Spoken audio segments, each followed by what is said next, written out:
शिव, शिवा का प्रणाम स्वीकार करें। हे आदिशक्ति, मैंने तुम्हारा निर्माण नहीं किया, मैं तुम्हारा शिष्य हूं। मेरा तुम्हारा अस्तित्व तो साथ ही का है। तुम मुझ में हो और मैं तुम में। तुम्हारे बिना तो हो ही नहीं सकता। अतः मैं तुम्हें सादर प्रणाम करता हूँ। हे सर्वशक्तिमान। हाँ, शक्तिमान तो हूँ, किंतु मेरा शक्तिमान होना ही तो तुम्हारे होने का प्रमाण है। यदि तुम न होती तो मैं शक्तिमान कैसे होता? अतः हे शिवा, न तुम्हारे बिना मेरा संबंध है, न मेरे बिना तुम्हारा होना। और इस होने और ना होने के बीच क्या है?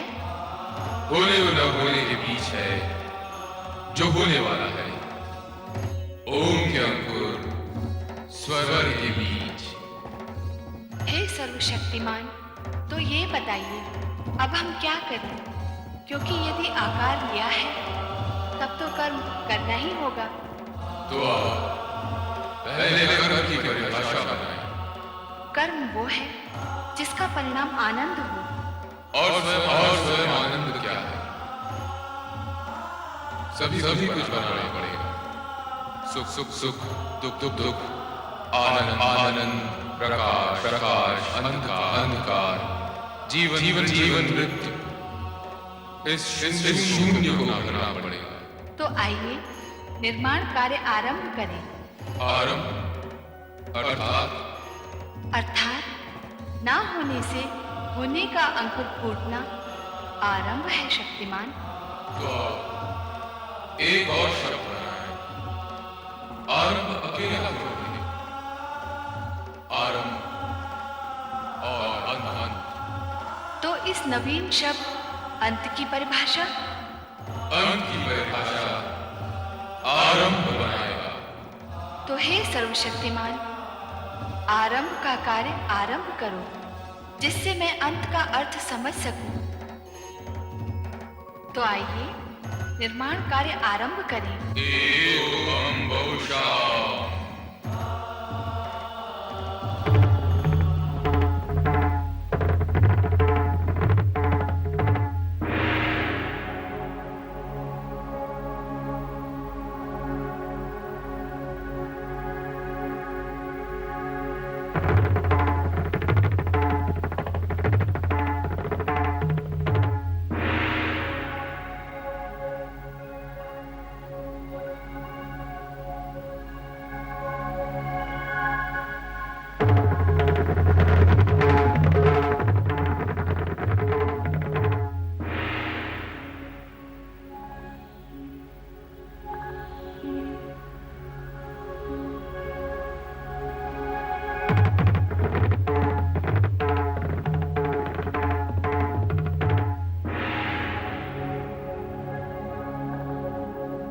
इस प्रकार संपूर्ण वातावरण में व्याप्त शून्यता को भरने के लिए देवादिदेव शिव और मां शिवा ने आकाश, वायु, अग्नि, जल, पृथ्वी एवं ग्रह नक्षत्रों की रचना की। तत्पश्चात स्वयं की रचाई गई आनंदपूर्ण इन रचनाओं के परमाणुओं में लय, ताल, स्पंदन और गति को संतुलित रखने तथा सृष्टि में कल्याणकारी तत्वों का समावेश करने के लिए प्रथम 6 रागों भैरव, श्री, बसंत, मेघ, मल्हार व नट नारायण का सृजन किया। इसके उपरांत शिव शंकर व मां शिवा ने आदि नृत्य आरंभ कर अपनी रचनाओं को गतिमान और शक्तिमान बनाया।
नमः शिवाय।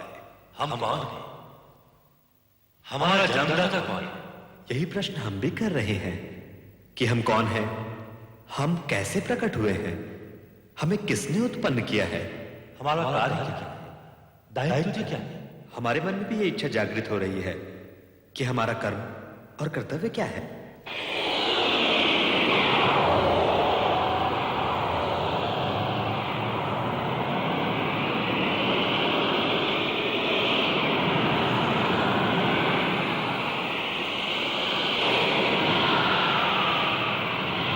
हे सर्वव्यापी चतुर्भुज श्री हरि विष्णु जी, कमल के आसन पर प्रकट होने वाले श्री ब्रह्मा जी, आप दोनों मुझ सदाशिव की सृष्टि कामना से उत्पन्न हुए हैं। मैं ही आपका जन्मदाता हूं। यदि अपने अन्य प्रश्नों के समाधान के इच्छुक हो तो इस ज्योति स्तंभ के आदि अंत का संधान कीजिए, मेरे स्वरूप में प्रवेश कीजिए, मेरे ओर छोर का पता लगाइए। आप सर्वशक्तिमान महेश्वर सदाशिव जी हैं।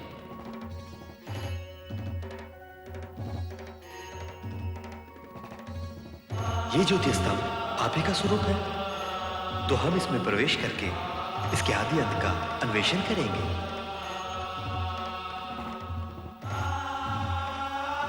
ओम नमः शिवाय।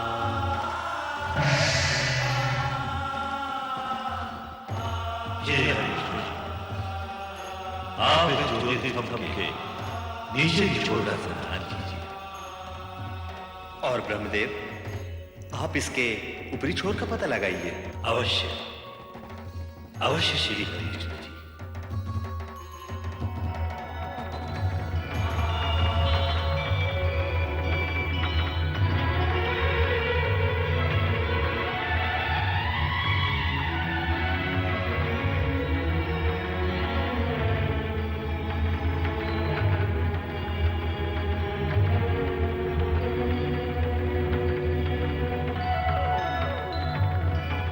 सर्वशक्तिमान महेश्वर सदाशिव जी के ज्योति स्वरूप के आदि अंत का संधान करते हुए श्री ब्रह्मा जी और श्री हरि विष्णु जी की यात्रा निरंतर चलती रही।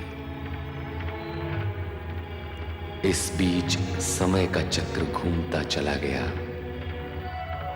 कई युग बीत गए, परंतु श्री ब्रह्मा जी और श्री हरि विष्णु जी सर्वशक्तिमान महेश्वर सदाशिव जी के ज्योति स्तंभ के ओर छोर का पता नहीं लगा पाए। जल क्या, स्थल क्या, आकाश क्या, क्या अंतरिक्ष, जहां भी देखो वही आदिदेव श्री सदाशिव की ज्योति स्वरूप से माया का विस्तार दिखाई देता है, जिसका ओर छोर पाना असंभव है, नितांत असंभव। अंत में दोनों अपने प्रस्थान बिंदु की ओर मुड़े और एक स्थान पर उनकी भेंट हुई। ब्रह्मा जी, ऐसा प्रतीत होता है कि सर्वशक्तिमान महेश्वर सदाशिव अनादि अनंत हैं। तब तो हमें संधान यात्रा छोड़कर सर्वशक्तिमान महेश्वर श्री सदाशिव से निरंतर करना होगा।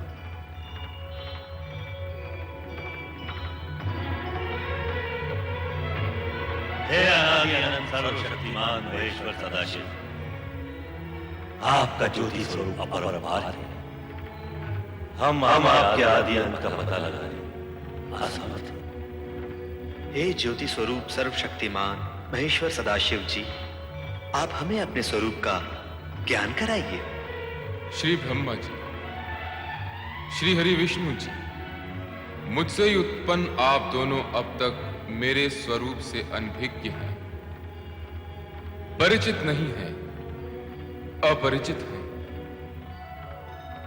मेरी ज्योति में पहुंचकर भी आपके अंतर का अंधकार दूर नहीं हुआ।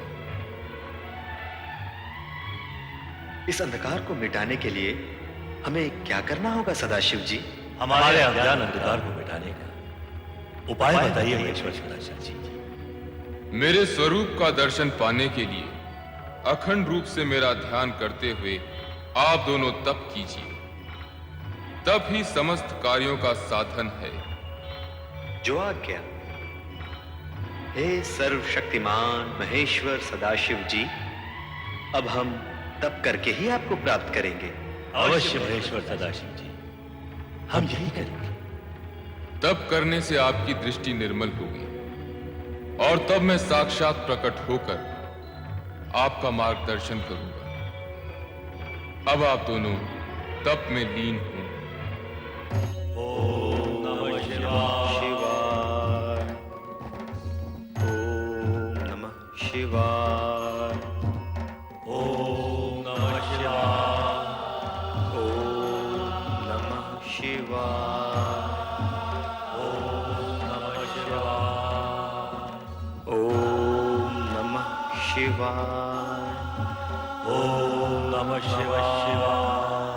ओम नमः शिवाय। ओम नमः शिवाय। ओम नमः शिवाय।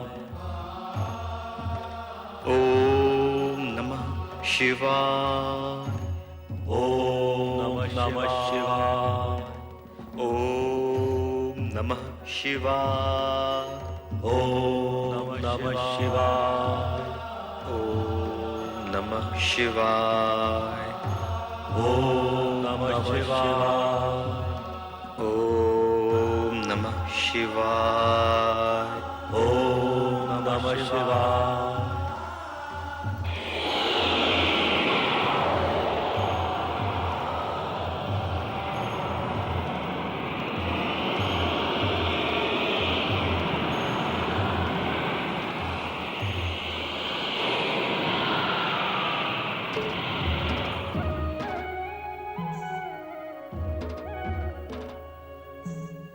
आप कौन है सर्वशक्तिमान?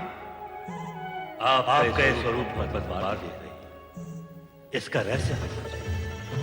हम हैं अर्धनारीश्वर, शिव और शक्ति का अभिन्न रूप। अर्धनारीश्वर? शिव और शक्ति का अभिन्न रूप। हाँ श्री हरि विष्णु जी, श्री ब्रह्मा जी, जिस ज्योति स्तंभ का आप दोनों युगों युगों तक अनुसंधान करते रहे, वही अर्धनारीश्वर रूप में आपके सामने प्रकट हुआ है। शिव और शक्ति एक दूसरे में समाये हुए हैं। शिव में ही शक्ति है और शक्ति में ही शिव। आदिदेव सर्वशक्तिमान महेश्वर सदाशिव और आदिशक्ति मां शिवा के अर्धनारीश्वर रूप को प्रणाम। हमारा तप सफल हुआ। आपके दर्शन पाकर हम धन्य हुए। एको हम बहुश्याम। आप दोनों हमारी सृष्टि कामना से उत्पन्न हुए हैं, इसलिए आप दोनों सृष्टि रचना और सृष्टि पालन का कार्य करेंगे। सृष्टि रचना और सृष्टि पालन? हाँ श्री हरि विष्णु जी, श्री ब्रह्मा जी, हमने जिन 5 महाभूतों पंच तत्वों का निर्माण किया है, उनसे आप सृष्टि और प्राणी मात्र के सृजन का कार्य करेंगे। और श्री हरि विष्णु जी, श्री ब्रह्मा जी, जिस सृष्टि का सृजन करेंगे, उसका आप पालन करेंगे। जो आ गया अर्धनारीश्वर। हे अर्धनारीश्वर शिव शक्ति, क्या आपका यही रूप संसार के लिए पूजने योग्य होगा? नहीं, ये हमारा दिव्य सात्विक रूप है। शिव का संसारियों के लिए पूज्य रूप सृष्टि रचना के पश्चात कैलाश पर प्रकट होगा। और आदिशक्ति? शक्ति का रूप जानने के लिए आपको सृष्टि रचना होने तक प्रतीक्षा करनी होगी। अब आप दोनों अपना अपना कार्य प्रारंभ कीजिए।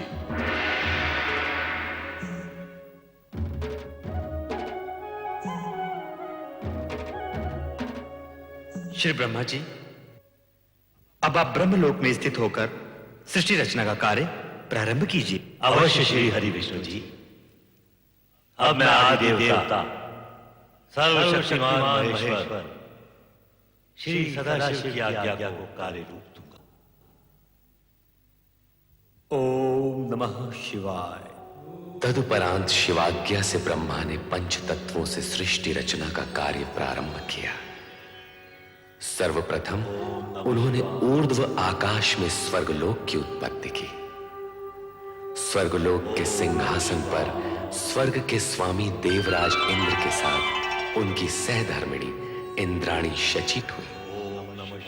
साथ ही प्रकट हुए इंद्र के सहायक देवतागण जो अमित शक्ति के धारक थे और स्वर्ग की सुंदर अप्सराएं। स्वर्ग रचना के पश्चात ब्रह्मदेव ने 7 समुद्रों से घिरी सप्तद्वीप पृथ्वी की रचना की। ये पृथ्वी पर्वतों, वृक्ष, लताओं और झरनों से पूर्ण थी।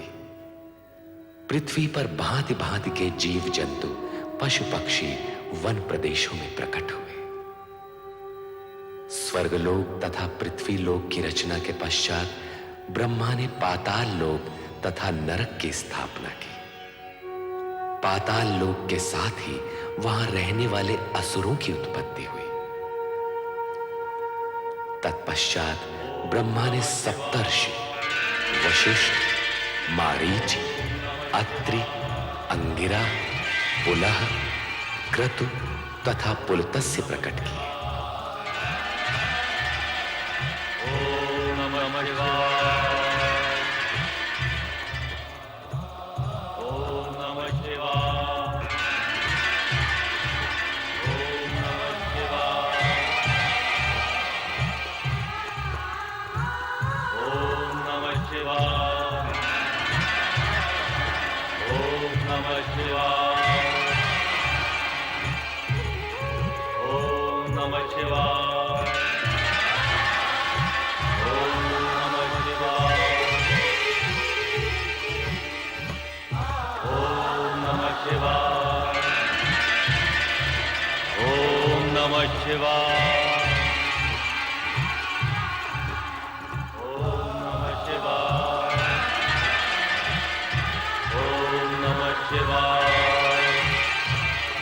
ये सातों ऋषि मंत्रकर्ता, ऐश्वर्यवान, दिव्य दृष्टिधारी, दीर्घायु आदि गुणों से युक्त, धर्म का साक्षात्कार कराने वाले तथा गोत्रों की उत्पत्ति करने वाले ऐसे 7 गुणों से परिपूर्ण थे। हे सब ऋषियों, अब नवमंडल में अपना अपना स्थान ग्रहण करके विधि द्वारा निर्मित कार्य प्रारंभ कीजिए।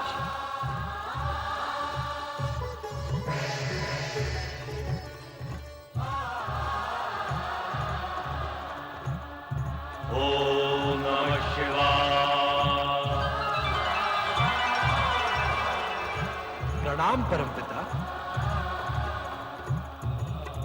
ओम नमः शिवाय।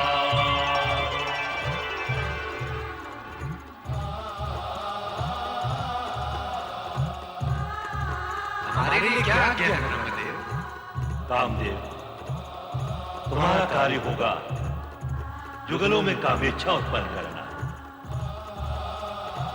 और वसंत, तुम प्रकृति में सौंदर्य प्रकट करोगे। सृष्टि की रचना के लिए यह अति आवश्यक अंग है।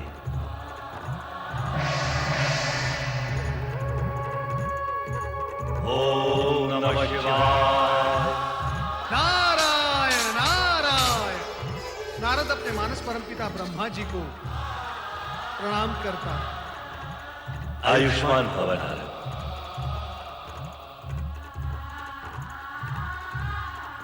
तुम श्री हरि विष्णु के परम भक्त के रूप में प्रसिद्ध होकर संसार में धर्म और भक्ति का प्रचार करते हुए संसारियों की उलझी हुई समस्याएं सुलझाओगे।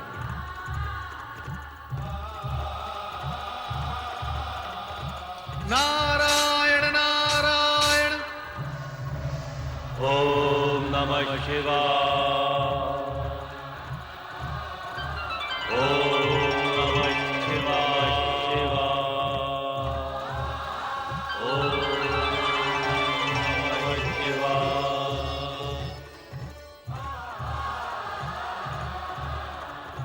सृष्टि में प्रकट होने वाले प्रथम पुरुष, तुम मनु महाराज के नाम से जगत में प्रसिद्ध हो गए, और सृष्टि में प्रकट होने वाली प्रथम नारी, संसार तुम्हें शतरूपा के नाम से सदा स्मरण करेगा। हमारे लिए क्या आज्ञा है परमपिता? आप दोनों वैदिक तथा सनातन धार्मिक विधि के अनुसार एक दूसरे को पति पत्नी के रूप में स्वीकार करके मैथुनी सृष्टि द्वारा प्रजोत्पत्ति का कार्य प्रारंभ कीजिए। जैसी आपकी आज्ञा परमपिता। ओम नमः शिवाय।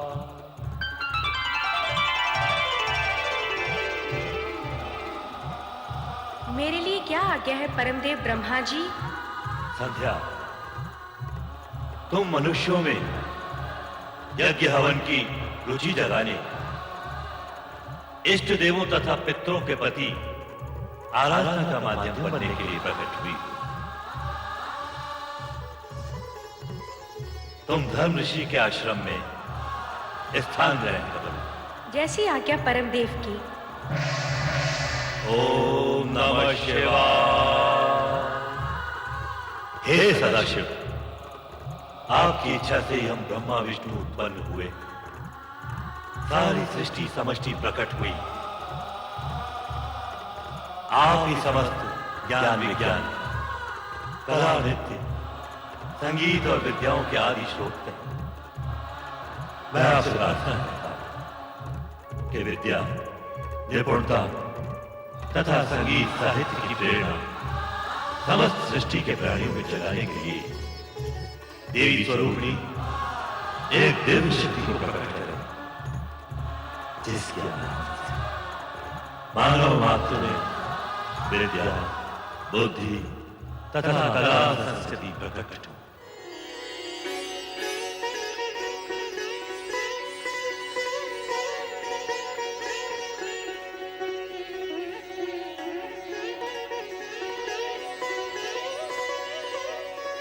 सृष्टि के सृजनकर्ता ब्रह्मा जी, आपकी तथा सदाशिव की इच्छा से मैं वीणा पाणी सरस्वती आपके सन्मुख प्रकट हुई हूँ।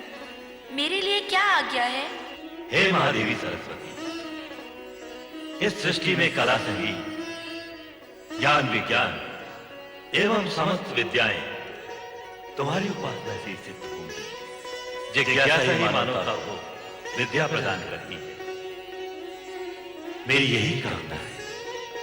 सृष्टि के सृजनहार ब्रह्मा जी की इच्छा का आदर अवश्य करूंगी। इस प्रकार ब्रह्मा सृष्टि की रचना में इतने आत्मविभोर हो गए कि वे अपने मानस में उत्पन्न अपने पुत्र दक्ष को प्रकट करना सर्वथा भूल गए। तब स्वयं दक्ष ने पीड़ित होकर ब्रह्मा को कठोर शब्दों में स्मरण कराया। मुझे भी प्रकट कीजिए परमपिता। आप अपने पुत्र दक्ष को उत्पन्न करना कैसे भूल गए? परमपिता, आपके मन में मेरा उद्भव हो चुका है। मैं अपने बाहर आने का मार्ग खोजते खोजते आपके चरण के अंगुष्ठ तक आ पहुंचा हूं। मुझे भी प्रकट कीजिए परमपिता, मुझे भी प्रकट कीजिए। दक्ष, मैं अपने से उत्पन्न मानस पुत्र पुत्रियों को देखने में ऐसा विभोर हुआ कि तुम्हारा ध्यान ही नहीं रहा।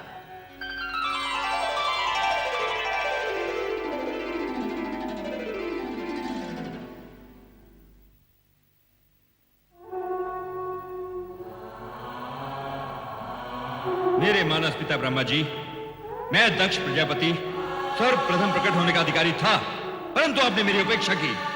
आपने ऐसा क्यों किया परमपिता? मैथुनी सृष्टि से प्रजोत्पत्ति का दायित्व सर्वप्रथम मनुष्य कृपा को पूर्ण करना है।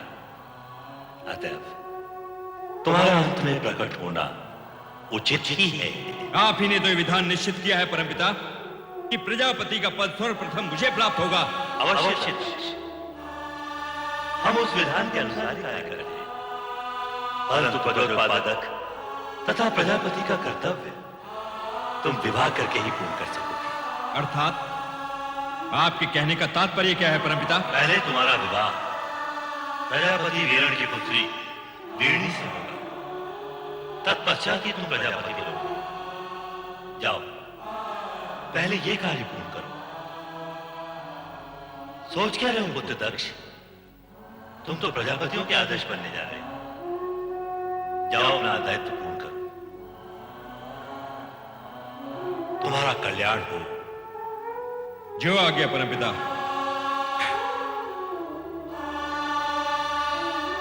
ओम नमः शिवाय। और इस प्रकार सृष्टि की 3 प्रधान एवं मूल वृत्तियों में से तामसिक वृत्ति के प्रतिनिधि के रूप में दक्ष ने जन्म लेकर अहंकार की वृत्ति को जन्म दिया।